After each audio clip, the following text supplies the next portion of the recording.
Good evening, everyone, and welcome to the Art Institute.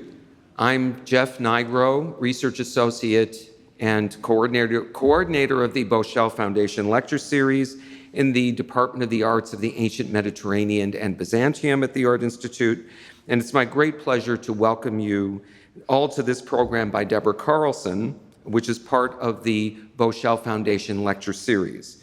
This lecture series is generously sponsored by the Boshell Family Foundation to present programs designed to stimulate interest in the art and archaeology of the ancient world. Although our good friends Ned and Raynette Boshell couldn't be with us this evening, the foundation is represented by Betsy Boshell Todd and her husband David, who are here, and they came in all the way from Maryland for this. Because they said they're big Debbie fans, and I assure you, you will be too by the end of the lecture. So please join me in a round of applause to thank them for making these programs possible.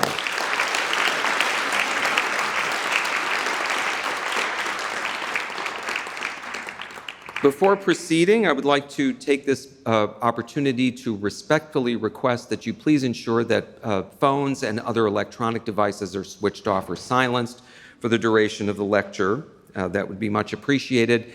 At the conclusion of the program proper, Deborah Carlson has agreed to take some questions, and we will have a couple of our staff members, team members from our engagement programs team here with microphones to run around, and if you put up your hand, you can ask a question with the microphone.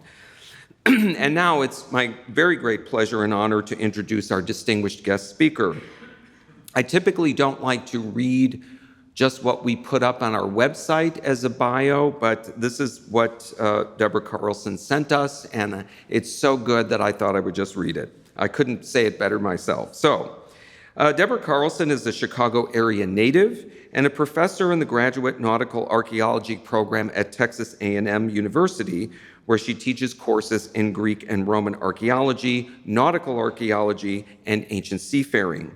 She is also president of the Institute of Nautical Archaeology, which was founded in 1973 by the father of underwater archaeology and Deborah's mentor, the late George Bass.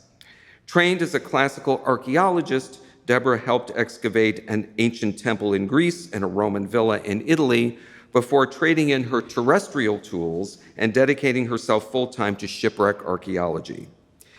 Between 2005 and 2011, underwater archaeologists from the Institute of Nautical Archaeology, INA, excavated the remains of a seagoing ship that was wrecked off the Aegean coast of Turkey at Kızılburun. Deborah Carlson, as INE president and director of the Kızılburun shipwreck excavation, will take this opportunity to shed light on this extraordinary discovery and both the archaeological and detective work that it inspired. Her talk also has, I have to say, one of the best titles I think we've ever presented, The Ship's Captain Who Lost His Marbles. Please welcome Deborah Carlson.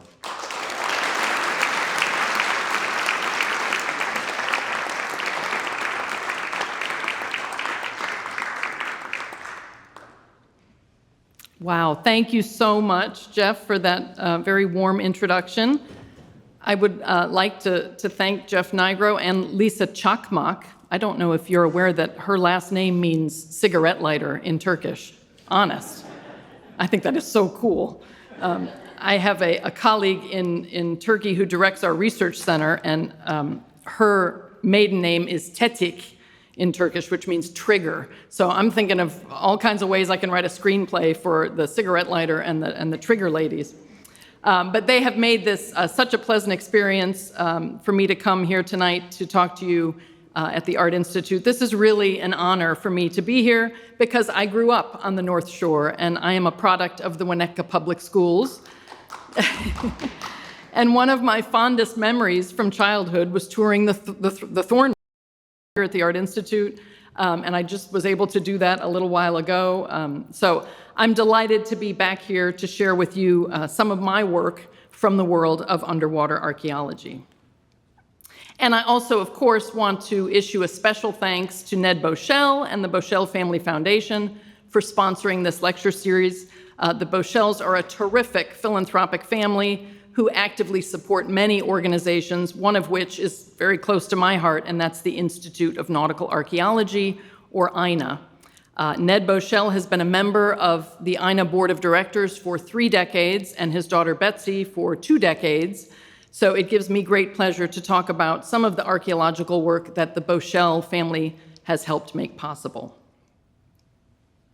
And the organization that I just mentioned, the Institute of Nautical Archaeology, or INA, just celebrated our 50th anniversary last year. INA is a nonprofit organization that affiliated with Texas A&M University in 1976. It was founded by Dr. George Bass, whom many of you probably know is regarded around the world as the father of underwater archaeology. And George earned this title by being the first archaeologist to excavate a shipwreck underwater, applying the same techniques and standards of accuracy used on terrestrial excavations. He did this in 1960 at the site of Cape Gelidonia, Turkey, when he was still a graduate student at the University of Pennsylvania.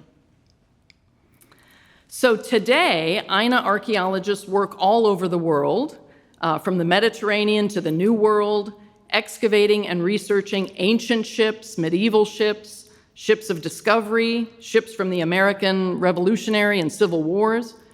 But because of Dr. Bass's pioneering fieldwork more than 60 years ago, we have been working in Turkey longer than anywhere else. INA built, owns, and operates a research center in Bodrum, Turkey. You can see that here in southwestern Turkey. Bodrum is also home, of course, to the Bodrum Museum of Underwater Archaeology, which we will see a little bit later in the presentation. But for anyone who doesn't know Turkey or hasn't been there, I think you must be impressed by the fact that Turkey is surrounded on 3 sides by water. The Black Sea, of course, to the north, the Sea of Marmara here that connects the Black Sea to the Aegean, and then along the southern coast, the Mediterranean. So lots of opportunities for shipwreck surveys and hopefully shipwreck excavations. So what are those excavations? Well, here's a short list of about a dozen shipwrecks that INA has excavated in Turkey since that seminal year of 1960 with Dr. Bass's work at Cape Gelidonia. That wreck was a late Bronze Age ship from the 13th century BC, and INA later excavated another very famous late Bronze Age shipwreck at Kızılburun. Some of you may be familiar with that name. In the 1980s and early 1990s, and that sort of set in motion what I guess you could call the Burun era, because all of the sites that followed had either a Burun or a Burnu, until I guess we got to Yenikapı, which is a fascinating site in Istanbul. But Burun is the Turkish word for nose or cape, so all of these wrecks, as you can see, were located along, or in some cases at the tip of a cape. And capes, of course, are wonderfully hazardous places for ships to navigate and occasionally sink. The site that I'll be talking about today is the site of Kızılburun, meaning Crimson Cape, which we excavated between 2005 and 2011, and we think it dates from the 1st century BC. We'll talk a little bit about the evidence for that. So here we have, marked in red, the site of Kızılburun, and it lies along Turkey's Aegean coast, the western coast, not far from modern-day Izmir, which may be familiar to some of you. And you'll see on the right there an aerial shot of the coastline. This was actually taken by the graduate student who drew the short straw. And went up in the ultralight to get this aerial photo. This was before we knew about drones, at any rate. But what you may be able to appreciate, I hope, is that the landscape here is very rugged, it is very remote, and it is completely uninhabited. There's no electricity, there's no running water, and we were about 45 minutes by boat from the nearest tiny fishing village. So you can see here, this is actually the location of our catamaran, which functioned as an excavation platform. And then our second ship, our research ship, was moored here, where you can see in this slide, we also constructed a modest camp. So this is our excavation camp from 2007. And, the remote location of these shipwrecks basically means that anything we need to carry out 3 months worth of excavation during the summer, we have to bring ourselves, we have to supply. So that means generators for electricity, drinking water or freshwater makers, but also all of the equipment we need for the excavation itself, compressors, of course. And I wish in a way that I could show you the look on the faces of the graduate students when we round the tip of the Cape and they first lay eyes on their summer accommodations. It's a look of sort of, horror on some level. But I have to remind them that some people pay a lot of money to find places on Earth where there is no cell phone service or no emails. And honestly, by the end of the summer, we are often a very tight-knit group, really just like a family.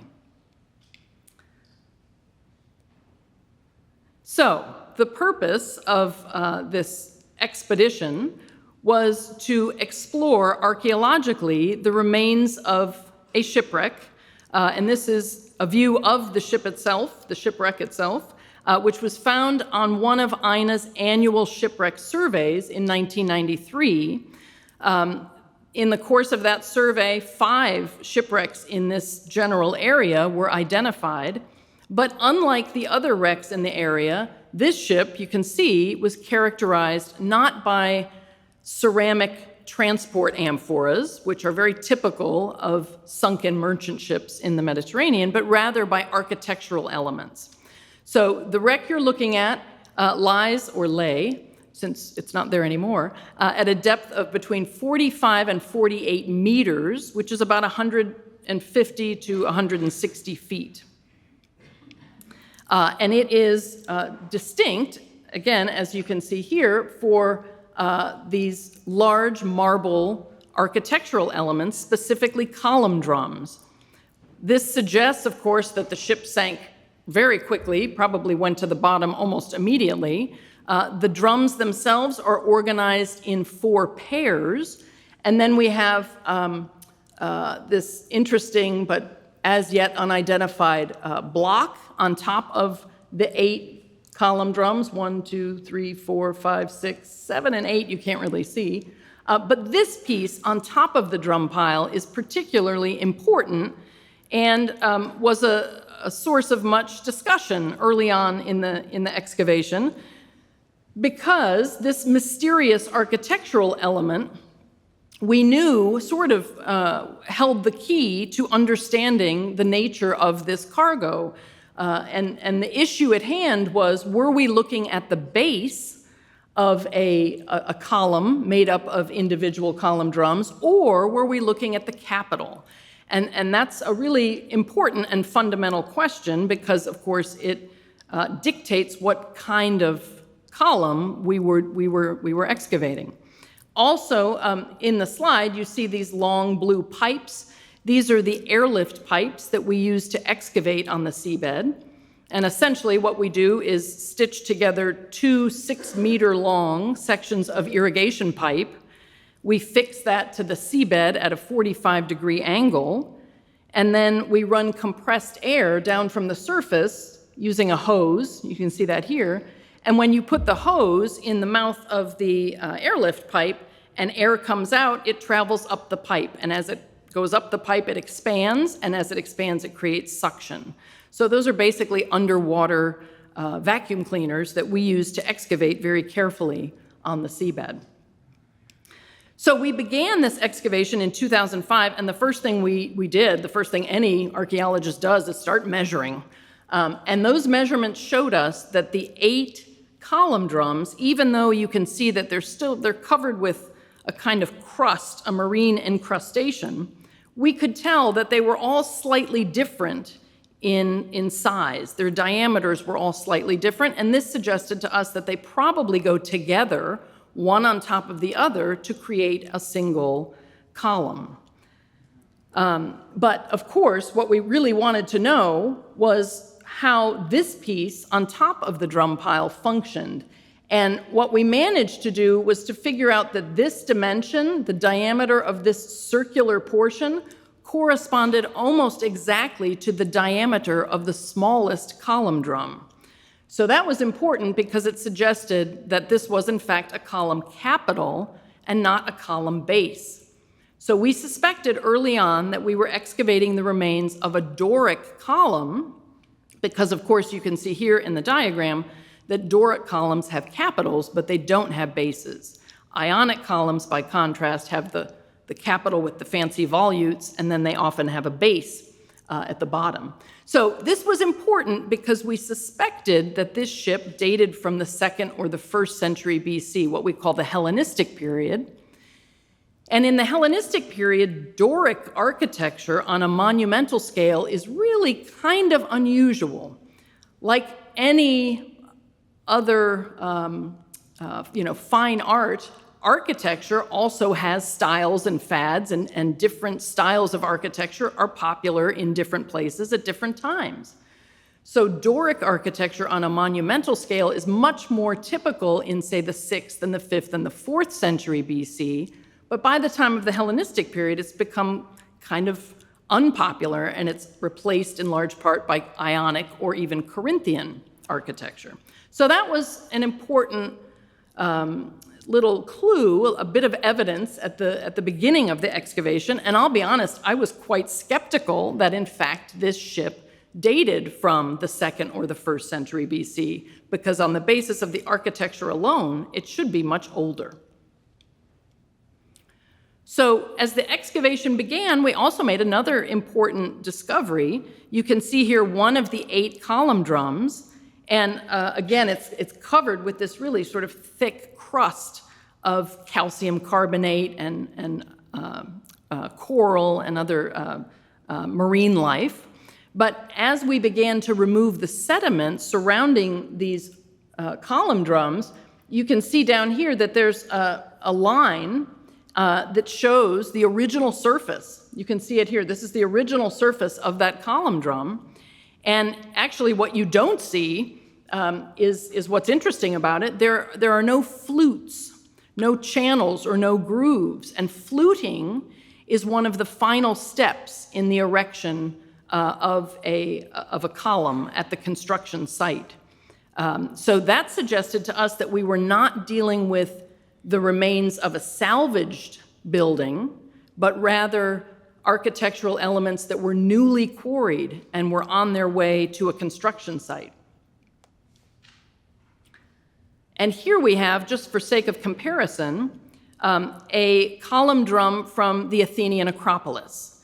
And I included this here just to show how fluting works, that the ancient architects stacked all of the drums, one on top of the other, and erected the column shaft, and then fluted the drums, the entire column, once it was in place. So what we're seeing here is a partially fluted column drum. This belonged to a temple that was under construction when the Persians sacked Athens in 480 BC. This is what we sometimes call the pre-Parthenon temple. But when the Persians rolled through Athens in 480 BC, the architectural engineers that were working on this temple were in the process of fluting the column, and they pulled it down. So what we have left on the Athenian Acropolis is this wonderful sort of half-finished or partially fluted column drum from that very traumatic moment in Greek history. Okay, so here you can see the excavation evolving, and I like it because this line shows you fairly clearly how much of the drum pile, as we came to call it, was actually covered in sediment that accumulated over a couple of millennia. As we removed that sediment, we uncovered a secondary cargo, a very interesting assemblage of marble blocks and other marble pieces, which you can see here directly adjacent to the drum pile. And here is what we understand to be the capital. So I want to draw your attention to a couple of artifacts within this secondary cargo. And I will tell you that actually I was in charge of excavating this one. If you can imagine yourself for a moment sort of on top of, looking down on this curious sort of spool-shaped marble object, I thought for a period of about 2 weeks that I was excavating the volute of an Ionic capital, and that we had it all wrong, and that maybe we had multiple capitals or multiple architectural orders represented in this cargo. But once again, I was wrong, and I was glad to be wrong. In fact, what I was excavating was a pedestal. There were 2 in this secondary cargo, as well as 2 large circular basins. And these pieces go together to form what the ancients called a luterion, which is sort of a bird bath, but it's basically a wash basin. And these are particularly common in sanctuaries. So the example that you see on the left actually comes from the sanctuary of Apollo at Pompeii. So that was another sort of interesting clue about the potential destination of our ship. We continued, as the excavation continued, we found more marble artifacts, some of them much smaller, but here again in the sediment, in the overburden. And this one in particular, I think, gives a good idea of the nature of this cargo, in that this one, as you can see, is roughly finished. We describe artifacts like this as being in a quarry state, meaning that they've been sort of roughed out but not completely finished, because that's something that would have happened in a workshop.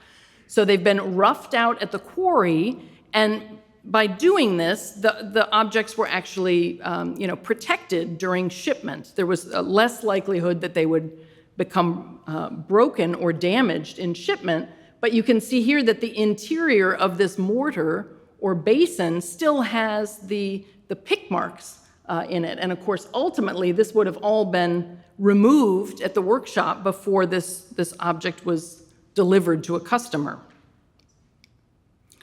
Again, in this area of the secondary cargo, we had a number of blocks, some of them large rectangular slabs, like the one you see there on the bottom right, and others sort of more like plinths, or they almost look sort of like stairs. Difficult to say with any confidence how these pieces may have functioned, but we did in fact find among this secondary cargo about a half dozen examples of what are actually gravestones or grave stelae. And these two were roughly finished, although you can see that they have this lovely sort of sculpted pediment or pedimental decoration with a little rosette there inside the pediment. We had about, again, a half dozen of these, but they're blank. So they're not finished, and yet when we traveled to the nearby archaeological museum in Izmir, we could see parallels for these gravestones or grave stelae, and these actually are finished. They're sculpted.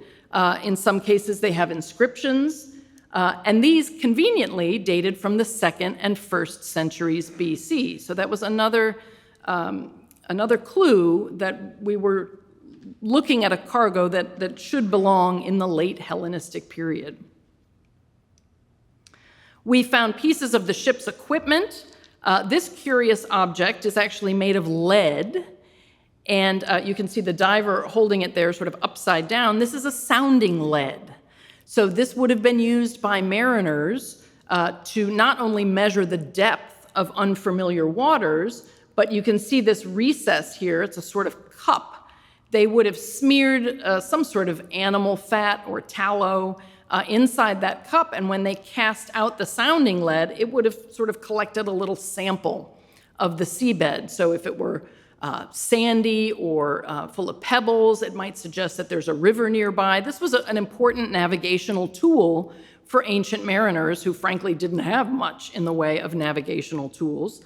But those of you, of course, who know about Mark Twain know that his name, his pen name, comes from this very process of casting out a sounding lead in unfamiliar waters. And then these objects down here belong to ancient anchors. We found the remains of several ancient anchors. This is actually a lead stock from an ancient anchor that was found in close proximity to our shipwreck. Anchors can be broadly diagnostic, but ancient anchors, in some cases, were in production. The same types were in production for many centuries. So it can be difficult to be sure that the anchor you find on the seabed is definitively associated with the shipwreck that you're excavating. And that's in large part because in antiquity, anchors were lost all the time. For example, the Kızılburun ship that I mentioned earlier, which sank at the end of the 14th century BC, was transporting 24 stone anchors on board, which clearly suggests that some, or maybe even all, of those anchors were destined to be deployed and then basically, left behind. So anchors are helpful, but also sort of potentially a little bit tricky. Far more diagnostic or helpful to the underwater archaeologist, and actually any archaeologist, are ceramics, because of course they survive in such frequency, and they specifically the ceramics that we find on shipwrecks are often amphoras, transport amphoras. So these were used to transport commodities like wine and oil, but also things like pine tar or butchered meat or fruit or nuts. The more shipwrecks we excavate, the more amphoras we raise, the clearer and more sort of fine-grained picture we get of what could be transported inside these ceramic two-handled clay jars. And I tell my students that in essence, amphoras and shipwrecks are symbiotic. They have a symbiotic relationship. So if you're interested in one, you better be prepared to deal with the other. So this is one example of an amphora found on our shipwreck at Kızılburun. But the wonderful thing about amphoras is that, like people, they are diverse. The shapes vary across time and place. So we know that different Greek and Roman cities produced amphoras that looked different from one another, maybe sort of like wine bottles. And of course, their styles or shapes also change over time. There are a number of different ways we can study ancient amphoras. We can examine their clay fabrics and do petrographic analysis, which means we're basically looking at the rocks inside that clay fabric. We can examine their contents to the extent that those survive, sometimes just in the form of organic residue. But we can also look at their markings, and those markings might be stamps that were applied before the jar was fired in a kiln, or they could be graffiti that are scratched onto the jar pretty much any time during its life, maybe when it's put on a ship or taken off a ship or inventoried in a market or taken into somebody's house, or maybe it could actually be an indication of price. So amphoras are wonderful nuggets of economic information in shipwrecks. And I included this slide just to show you that these three amphoras all come from the same shipwreck, from the Kızılburun shipwreck. The one on the left comes from the Greek island of Kos. The one in the middle probably comes from Ionia, maybe from the Greek city of Erythrae. And the one on the right, which we saw moments ago on the cover of Archaeology magazine, came from Kolkis, which is actually modern-day Georgia. But look at the diversity of fabrics and shapes and styles in this small assemblage of three jars. So we do have amphoras on the Kızılburun shipwreck, but not by the hundreds, which is what one might expect in excavating a typical merchant ship in the Mediterranean. The largest single assemblage of jars from the Kızılburun shipwreck that all belong to the same type are, I think, about 10 of amphoras of this type, and this is called Lambolia II. These were made in the Adriatic, certainly in Italy, but also in Croatia, in the 2nd and 1st centuries BC. So again, another good indication that this late Hellenistic date is the appropriate one for our shipwreck. And people have asked me, if you have 10 or 12 Italian amphoras on board your ship, does that mean there's some kind of a Roman connection to this cargo? And it's a very juicy and interesting question that I think about a lot. I'm not sure we're prepared to answer that just yet, but it's always in my mind. Any archaeological assemblage has its problem children, and this is mine. This is a partial Egyptian amphora, which is either the latest datable object in our assemblage, and one is always looking for the latest datable artifact in any shipwreck assemblage or archaeological assemblage, or it's intrusive. And to answer, to try to solve that riddle, archaeologists spend a lot of time talking about context. So, the obvious question is, was this amphora found in clear association with other artifacts from the wreck? And I think the answer is yes, because I've included this image just to show you. Here we have an iron anchor, clearly from the wreck. This is a marble slab. We have one of those two spool-shaped marble supports or pedestals. And then this is the Egyptian amphora in question. So this is one of the many sort of chronological riddles that we're trying to solve. There's always sort of a push-pull in dating any archaeological assemblage, and this partial amphora, underwater archaeologists don't like to find partial amphoras because we're used to finding whole jars, or at least whole jars. They may be broken into many pieces, but they should all be there. So this is the one that keeps me up at night. We also had a number of Hellenistic fine wares, and these are all fairly typical of the period, the 2nd and 1st, or actually 3rd, 2nd, and 1st centuries BC. So we have drinking cups, we have some of this Italian, what's it called, thin-walled ware, sort of eggshell ware, very fine. We have mold-made lamps, as well as small bowls, and even little sort of unguent jars, and even these are mold-made bowls, sometimes called Megarian bowls. So these are all fairly typical of the Hellenistic period, and yet it's very difficult to date these fine wares closely. One of the more interesting ceramic artifacts that we uncovered in the course of our excavation is this herm. And a herm is basically a personified pillar. The name Herm comes from the Greek god Hermes, whom many of you know was the messenger god. He was the god of travel. But the ancients relied on herms to protect people, particularly at places where underworld spirits were thought to dwell. So crossroads were an important place that often warranted the erection or the construction of a herm. And Hermes, of course, was also sort of the patron saint of sailors and merchants. So we can imagine that this herm figurine, this little terracotta herm figurine, was basically tasked with protecting the ship and the cargo and the crew. Obviously, he did a really horrible job because the ship sank and the voyage ended in shipwreck.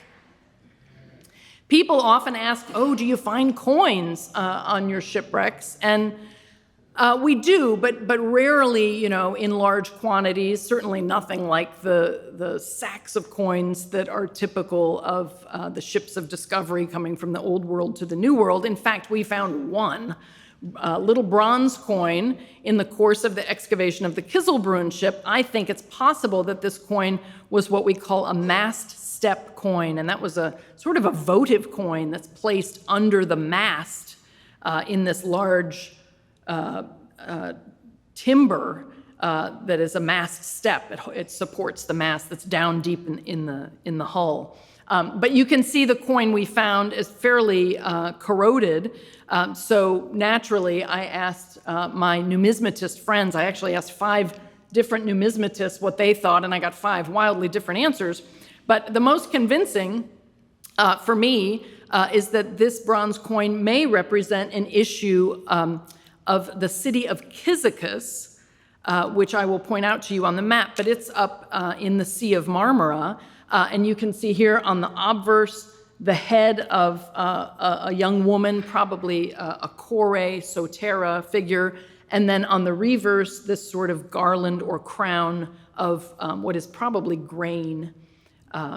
So that's the best parallel, I think, and you need some, serious sort of creativity to see that on the example of the coin from Kızılburun. But that, again, points to a date in the late Hellenistic period, 2nd or 1st century BC.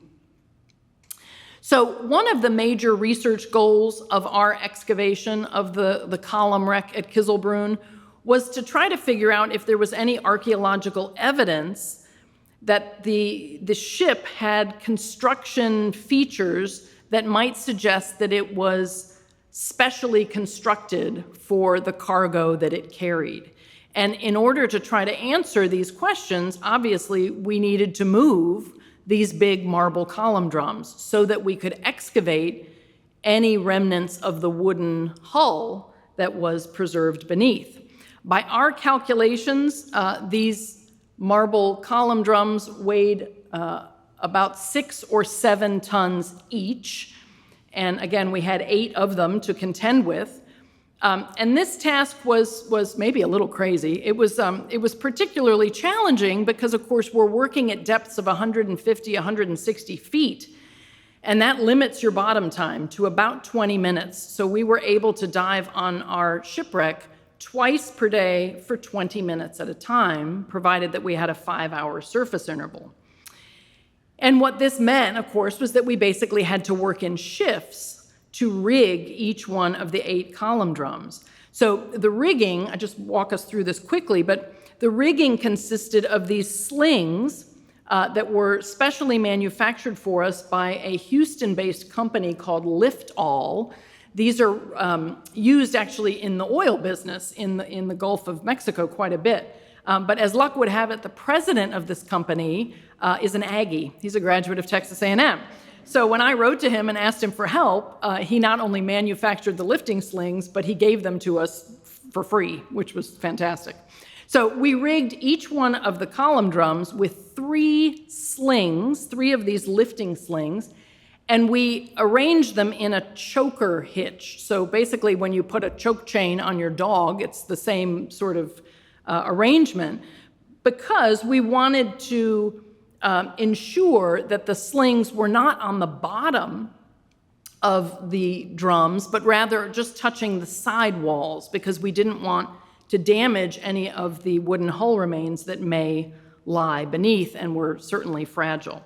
So we rigged each drum with 3 lifting slings, and then we attached the ends of those slings to 4 4,000-pound lift bags. So that's 16,000 pounds or 8 tons of lift.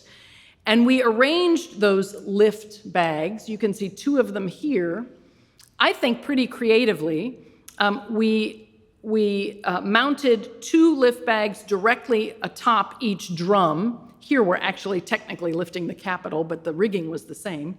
And then we ran a really long chain, which you see disappearing here off the slide, up until about 30 feet of water, and we put the other 2 balloons or lift bags at the end of the chain in 30 feet of water. So when we filled all 4 balloons, the entire package would only lift as far as those uppermost balloons had to travel to the surface, because once they hit the surface, it won't go any higher. So it basically meant that we could lift an 8-ton drum off of the seabed about 30 feet, and then we had to just move it over off-site and relocate it.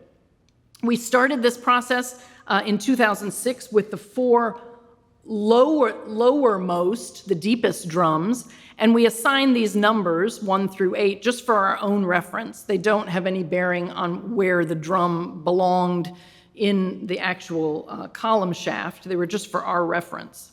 But we started this process, as I said, with the 4 deepest drums, and then the next year when we came back, we raised the 4 drums at the shallower end of the wreck site. And actually, let me just back up quickly, when we raised this one, drum number 4, which was by our calculations among the largest, if not the largest, we were really interested to see that drum 4 had these funny little protrusions at the bottom. They're sort of like bosses, what architectural people call bosses. And we think that these are actually levering bosses for sliding this drum, not for lifting it, but for sliding it along a foundation or a stylobate. So that's important because it suggests that this drum belonged on the bottom of the column, and therefore our identification of this column as a Doric column is correct, because of course in the Doric order you have column drums that sit directly on the foundation without a base. So that was sort of, vindicating. So after we'd moved all 8 column drums off-site so that we could excavate whatever hull remains were there, we then set about moving or flipping the 8 drums so that we could get at that cleaner surface. You can see here how this marine crust or encrustation accumulates and sort of disfigures some of these marble pieces. So I'll just show you a little sort of flip book. And we did this essentially by rigging each one of the drums with a single sling and a couple of lift balloons. But what it meant was that we could flip these things. We got pretty good at it, actually. We could flip these things over, creating what we then referred to as the drum garden, sort of like a beer garden, off-site. But that meant that we could get much more reliable measurements and dimensions of these drums, so we could then model them.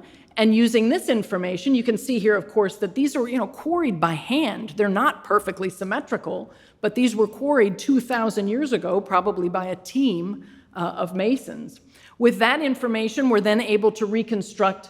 We have the dimensions. We can estimate the weight of the individual drums, the capital, and all of those things together suggest that we're looking at a cargo of about 60 tons, which, believe it or not, is not very large when it comes to ancient marble cargoes. There are some sunken cargoes in the Western Mediterranean around Italy and Sicily that likely weighed 200, 250, even 300 tons. So the smaller size of our ship seems significant, and one has to wonder why that is. Part of our research program also, of course, included trying to figure out where the marble was quarried, where these objects came from. So we had a couple of options before us to scientifically source the marble. And the first technique that we sought is a stable isotope ratio analysis. And that basically means that you sample the marble, and then you examine a carbon isotope and an oxygen isotope and compare those values to known values of marbles from ancient quarries. This was a technique that started in the 1980s by a gentleman named Norman Hertz at the University of Georgia. And back then it was pretty straightforward because we didn't know that many ancient marbles. Today it looks sort of like that. It's complicated, and it's kind of messy because there's lots of overlap between the quarries, lots of overlap in the isotopic signatures. But that's also a good thing. That's also obviously very exciting. Another technique that we were able to explore is something called electron paramagnetic resonance, which is a form of spectroscopy, and I will not explain it to you because I'll probably get it wrong. But for marble analyses, basically, it functions in the same way. It allows you to identify where a certain marble sample came from, and yet it actually can provide even more specificity than stable isotope analysis because it can distinguish between marbles from the same quarry. So you can see here the results of these EPR analyses of the column drums and the architectural members suggest, as did the results of the stable isotope analyses of these artifacts, suggest that the marble actually originated at this place called Prokinesis. And Prokinesis is actually an island up here in the Sea of Marmara. So we had a very good idea that our ship, or at least on its final voyage, our ship originated on the island of Proconnesus in the Sea of Marmara, because that's where the marble came from. And Proconnesus was a widely and intensively exploited and exported marble in antiquity. It was a white marble. It's still actually being quarried today, and the modern quarries have basically destroyed some, but not all, of the ancient quarries. But it's a white marble with a kind of grayish blue banding that is very distinctive. You see it, in fact, all over Turkey.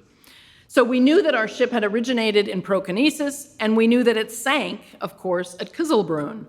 What we knew we were looking for was a site where a building was under construction in the 2nd or 1st century BC with Doric architecture on a monumental scale in white marble. And believe it or not, that's actually a pretty short list, because a column of the size of the one transported on our ship really can only have come from a temple. And many of the temples under construction at that time period, the 2nd or the 1st century BC, are actually up here. Pergamon and Ilion, or Troy. There's another site called Assos. So maybe that meant that our captain got really lost and just missed his destination, or it suggested that maybe we needed to look elsewhere. And in fact, we had a long weekend, one weekend in 2007, due to a Turkish parliamentary election. And so we decided to check out a really interesting site, the site of Claros, which is not at all far from the site of the shipwreck, as you can see here. And this is a fantastic, one of, I think, the most interesting temple sites in Turkey. This is the site of an oracular temple, the Temple of Apollo at Claros. The temple itself was begun about the time of Alexander the Great in the 4th century BC. And we know that it was actually not finished when Pausanias visited in the 2nd century AD. So this temple functioned as a very important center of prophecy, so important, in fact, that the answers delivered by the prophet, by the priest, were actually inscribed on the column drums at the temple. But here you see an aerial view of the Temple of Apollo at Claros, Turkey. This area of the temple is actually sort of the subterranean crypt where the priest would, would take on the spirit of the god and deliver the oracular utterances. But you can see that many of the columns have fallen more or less in situ or in place, and therefore our job was to compare the dimensions of our unfluted, unfinished column drums from the Kızılburun shipwreck with the finished fluted drums from Claros. And one of the first clues that we got excited about was the height of the column drums at Claros were very similar to the height of the column drums in the Kızılburun shipwreck. So we ended up working very closely with a team of French architects and archaeologists who are researching the temple at Claros. And basically, our comparison, which you can see here, the gray circle is the Kızılburun column drum, the largest, drum 4, and the smallest, drum 7. And then that scalloped black line is the fluted drums from the Temple of Apollo at Claros. So comparing those two dimensions shows that actually both in diameter and height, we're dealing with a difference of only about 10 centimeters, or that's 4 inches. And that's, in the whole diameter, so that's 2 inches basically on either side of an unfinished column drum from Kızılburun. That means the quarry coat, the thickness that was left on these column drums as they were shipped, put on our ship and shipped to Claros, was only about 2 inches. That's what the masons had to work with when these drums arrived at the temple site. Of course, these drums didn't arrive at the temple site. Another interesting nugget and sort of riddle in this story is that, we found 8 drums on the Kızılburun shipwreck. And in fact, when we met initially with the French architects working at Claros, there was this hot debate amongst them about how many column drums, each one of the columns on the peristyle at the colonnade at Claros, how many column drums made up a single column at Claros. In fact, we now know that the answer to that question is 12, that each column on the peristyle at Claros had 12 drums. And the reason we know that is because of inscriptions, inscribed marks on the column drums themselves at Claros, which are Greek letters. And those Greek letters basically function as numbers and identify where in the column shaft that individual drum belonged. So in this way, they've been able to show that each column on the Claros temple had 12 drums. Well, heck, we only have 8. And believe me, I looked all over this wreck site that we are not missing 4 column drums. But it suggests that somehow, the shipment was limited, perhaps by the size of the ship. I'm not sure, but that's a question I'm trying to answer. So we've moved the drums, and basically we uncover some very fragmentary remains of the ship's hull. Most of the timbers were sadly sort of eaten up by teredo worms, but we do have evidence for framing. The framing in this vessel was actually of ash wood, which is fairly unusual, the same wood they used to make baseball bats, very durable. We did, however, manage to unearth a line of marble blocks beneath the column drums, and these were really interesting because they're not finished blocks like we saw in the secondary cargo. They're unfinished, roughly quarried blocks, and in one case, here, 2 of the blocks that were found end to end actually fit side by side. So that suggests that it was probably broken and installed in the ship as it was being loaded at the quarries in Proconnesus. So the last stage of this project was to raise the architectural elements because we regarded them just as important as all of the other artifacts that we'd raised from the wreck. So we hired this tugboat from Istanbul, which came down and lifted our column drums and then transported them to our museum in Bodrum, the Bodrum Museum of Underwater Archaeology. And you might be surprised to learn that when we showed up with 60 tons of marble at the museum and said to the museum director, "Where would you like us to leave these?" they said, "No, thank you." In fact, we are conserving the marble column drums at our research center, the research center of the Institute of Nautical Archaeology. So if you visit Bodrum, I hope you will think of us and come visit us. You can see the column drums as they are today right now in the courtyard of our research center, and we are busy cleaning and measuring and conserving those drums, probably ultimately to be placed at the Temple of Apollo at Claros. So with that, I will just acknowledge all of those people who made our project possible, and thank you so much for the opportunity to talk about this here tonight.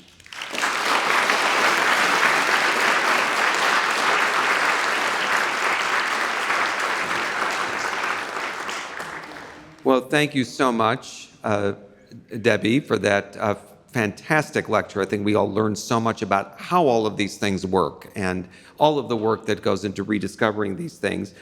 We do have a few minutes left for questions, and we have Miguel and Mel who have microphones. So if you put your hand up, they can come up to you so that you can ask the question. We have one right up here. Okay. Hello.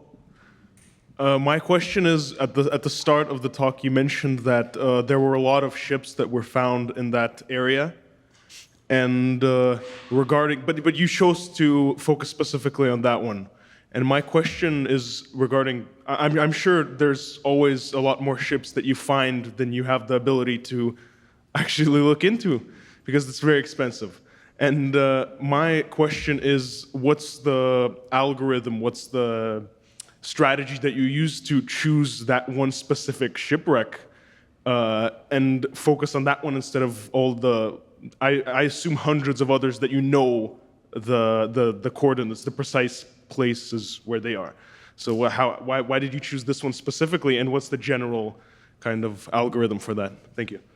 That's a super question. And I honestly wish there were an algorithm. You're absolutely right. We've located, INA alone has located well over 100 shipwrecks in Turkish waters alone. And you're absolutely right again that the cost of excavation is daunting. I would say, Dr. Bass, in founding INA, once said that it is our goal to help fill in the gaps of history. So in an attempt to excavate, identify and excavate a shipwreck from every century. And that's a noble goal, but we all know that, two shipwrecks can be vastly different. Two shipwrecks from the same decade can be vastly different. So honestly, I think the honest answer is that it depends a lot on the initiative of the project director, because when you sign on for an excavation like this, you are signing on for 20 or 30 or 40 years worth of work, and that work includes fundraising, finding the money to support the excavation, but also staffing the team, conducting the excavation, and then the conservation and the research and the publication. So there has to be a passion on the part of the project director, and in that case, that was me. So I was honestly dubious when we started this excavation. I thought this wreck was actually much older than it is, but I think, never dreamed that we would be able to say this ship was destined for that temple, because it's a very unusual conclusion. It's almost impossible to know where a ship was going. You can often figure out where it came from, but to know where it was heading is generally, you can say, well, it was heading west, right, or it was heading to the Aegean. But to be able to say specifically where a ship was destined is pretty special. So, a lot of surprises along the way. But I think we want to fill in those parts of history that aren't well represented in terms of the maritime history. But it really requires the passion and commitment of the people behind any project? That's a great question.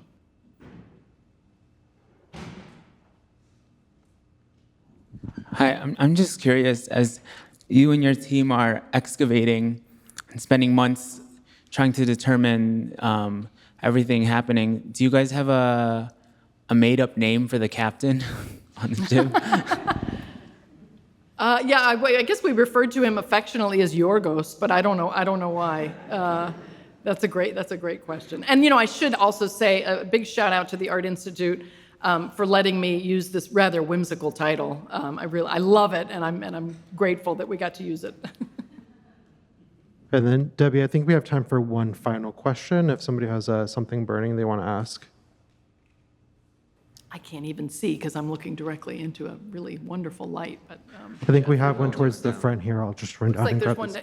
There's a gentleman in the front, I think, down here. That's the only one I can see, sorry. But I'm not going anywhere. Good evening. Thank you for a very interesting lecture. I have a quick question on amphoras. Were they recycled back in the ancient world for trade, or were they just used once and then tossed? Or were they like the modern container boxes today where they use international trade and travel all over the world back and forth? Yeah, maybe there's a reason why you have Egyptian amphora mixed with Italian amphora at the bottom of the sea, because that was recycled.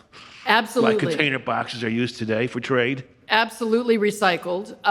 And we often find them, of course, in secondary contexts. We find them in domestic contexts or in marketplaces. Although, if any of you have been to Rome, you may be familiar with Monte Testaccio, which is a big mountain made up of amphora sherds. They all came from Spain. That's right. They're all the Dressel 20s, so they were mostly oil amphoras from Spain. And it may interest you also to know what I think is a wonderful intersection of text and artifact, that Heinrich Dressel, who was a German scholar in the late 19th century, went to Rome. He went there to catalog what are called tituli picti, or little painted titles, on those amphoras at Monte Testaccio.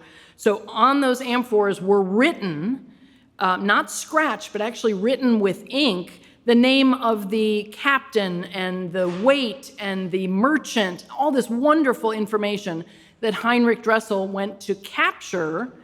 And in doing so, he indirectly, maybe inadvertently, made the first amphora typology. So we still today talk about Dressel 1s and Dressel 3s and Dressel 5s and Dressel 20s because of Heinrich Dressel, who frankly had no interest in the shapes of amphoras, but he was interested in the text that was on them. So yes, absolutely they're reused.